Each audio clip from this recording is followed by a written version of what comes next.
guys, nagpapahinga. Nakataas pa rin yung paa because di ba nga nasabi ko sa inyo na madalas ako nagkakaroon ng water retention, so parang namamanas yung aking paa after a day's work. So ayan, nagpapahinga tayo. So yung pinag-usapan natin kanina, yung tungkol sa ating mga pinapanood na YouTubers. So malalaman niyo pa kung sino yung aking mga sinusuportahan. Bukod pa syempre sa mga YouTubers na kaibigan ko, personal kong kakilala. Kasi marami silang gano'n. May mga kaklase ako nung high school, meron namang former colleagues, meron ding mga friends nang galing sa world. Yun, pinapanood ko rin yung mga kanilang mga vlogs. Kasi syempre sinusuportahan natin yung mga taong kakilala na natin. Pero sa totoo lang, napakahirap kumuha ng suporta doon sa mga kakilala mo. Minsan, wag ka lang siguro mag-expect ng too much, that just because you know them, personally you know them personally, and you ask for their support, isusuportahan ka nila. Ang hirap pong kumuha ng suporta, lalo na po sa ating mga kahit kakilala natin. Di ba parang common na yon, na minsan ang nakukuha natin talagang solid na nagsusuporta sa atin, hindi yung taong malalapit or, mga taong kakilala natin. Kung hindi mga taong hindi natin kilala, yung naging acquaintance natin because of our engagement sa social media. So marami din tayong supporters na ganun, na talagang nakilala natin sa social media. Although meron din tayong mga solid subscriber na we know personally o talagang part of our family, part of our close circle, na talaga namang sumusuporta sa atin. Sa totoo lang po, hindi madali ang buhay ng YouTuber or content creator kung tawagin natin ngayon. Maswerte yung iba kasi sa loob na maiksing panahon nag-viral yung mga video nila. Minsan hindi mo na rin maintindihan. Minsan wala namang talagang matibay na content, pero nag-viral, hindi mo talaga maisip. So yun ang tinatawag ko sigurong swerte talaga nila. Kasi kasama siguro doon sa kanilang tadhana na maging ganun yung kanilang mga tawag dito, mag-viral yung kanilang mga video. Merong magaganda at nakikita ko ang gaganda ng content, pero hindi naman nag-hit sa audience yung kanilang mga video. Ako sa totoo lang, madali sanang ma-discourage kasi alam na ba yung binubuo kong video?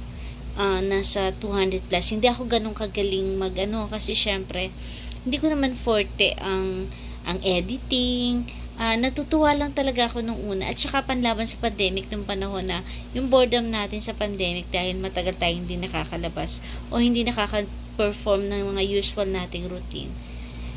Pero sa totoo lang, ang hirap makapag-create ng niche audience mo sa YouTube. Actually, yun nga, ako kasi limited din ang pwede kong gawin because limited din yung oras kong mag-vlog. Hindi ko siya talagang matutukan. Kasi syempre marami tayong roles na ginagawa. Secondly would be, tawag dito, limited ang aking pwedeng ipakita because hindi lahat ng nasa family or sa close circle of friends or even sa work, hindi ko pwedeng lahat yun i-upload kasi marami akong restrictions syempre. Dahil sa work, hindi ako pwedeng gamitin yung oras ko sa pagbablog. So, limited lang din ang pwede kong Pagka may mga occasion, kaya nga puro lunchtime, may pinapakita natin. Kasi syempre, yung ginagamit natin para makapag-vlog tayo. Kung nasa seminar ka, nasa labas ka, o nagko-conduct ka ng training, siguro pwede naman siya. Kasi talaga naman, nagdo-document kami. So, sinasabay ko na rin yung gulong ng camera. Pero nga, kung mapapansin nyo at kung nasusubaybayan nyo na yung mga vlogs ko, makikita nyo na puro mukha ko na lang, hindi ko pwedeng itutukan ng camera yung iba sa paligid ko. Tapos pagka namamasyal ako, yung pwede ipakita ko yung mga napupuntahan. Pero syempre nga, diba, yung na-share natin, hindi naman yan yung buo talagang ways natin or yung talagang lifestyle natin. Marami doon. Siguro mga 10% lang of what we do ang nai-document natin sa camera. Kasi marami tayong mga bagay na hindi natin na-document. Ganon in my case, ewan ko lang sa iba. Kasi baka allowed sila to keep the camera rolling. Kumbaga, na buong araw, nagagawa nila na naka-document ang lahat ng kanilang mga activities. Sa akin kasi nga, hindi ko pwedeng gawin yung iba because of a lot of restrictions because I am working. Bawal, syempre. Plus, tawag dito, hindi nga open yung family na talagang expose sila sa lahat. So, limited lang yung aking pwedeng i-share. So, nag-iisip at naghahanap ako. Talagang ang way ko para mag-vlog, yung ma-share yung aking mga advocacies. Kasi before na nag-vlog pa ako, marami na akong gustong gawin, gustong tulungan, gustong i-promote na mga advocacies and paniniwala na gusto mong i-share sa iba at gusto mo ring maihawa or maka-influence ka na yung iba ay gawin din yung ginagawa mo.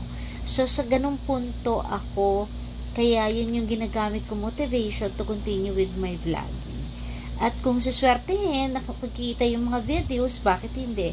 Kasi ang ibig sabihin nun, mas mapapalawak pa natin yung ating mga advocacies at itutuloy natin yung mga ating mga plano para sa ating channel.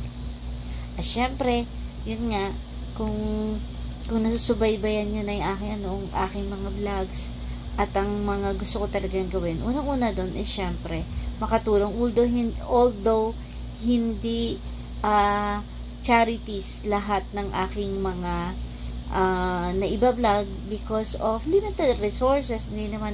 Hindi naman tayo pinagpalaw with a lot of resources, a lot of money para yung pagtulong natin ay talagang maging todo-todo. Pero masaya na ako na sa munting paraan, sa munting mga bagay, ay nakakapag-impluwensya tayo nun sa buhay ng ibang tao at umangat din kahit papano yung buhay nila at magkaroon ng kaalaman kasama yon.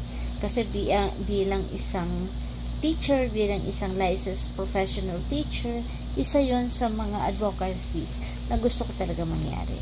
Ang mahalaga ang papel ng akademya at edukasyon doon sa mga gusto kong mangyari, lalong-lalo na sa channel natin. Kaya po ako, talagang nagpapasalamat sa inyo ng todo-todo doon sa mga nanonood pa rin ng aking mga video, sa mga bagong kakilala na nagko-comment at nagsusubscribe pa din kasi nadadagdagan pa rin naman kahit paunti-unti yung ating channel. Maraming salamat kayo kasi parte kayo ng tagumpay ng Cherbaliling TV. Yung panonood nyo araw-araw ay malaking tagumpay na para sa akin kasi hindi naman ako tawag dito kilala para magkaroon ng biglaang audience. So, yung panonood nyo sa akin ng kahit tawag dito konti lang, pero syempre mas maganda kung madadami yung ating mga ka-cherbis dyan at ating nagkakasuporta, nagka-silent viewer, at sa mga hindi nag-skip ng ads, sa mga nagko-comment, syempre maraming salamat.